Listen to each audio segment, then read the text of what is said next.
Hello and welcome back to my channel. In today's video, I will show you how to create an account in NDAX. So let's get started. So to create an account in NDAX, you have to follow this easy step. Just go it here. Then you have to search for NDAX. Then go to NDAX.io from here. Then you can log into it here.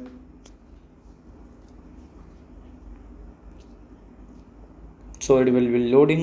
It will take some time.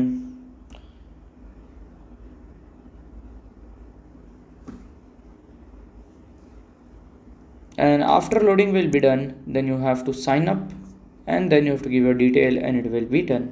So this is how to create an account in NDAX. And if you find this video helpful, make sure you like, subscribe and share the video. Thank you for your watching.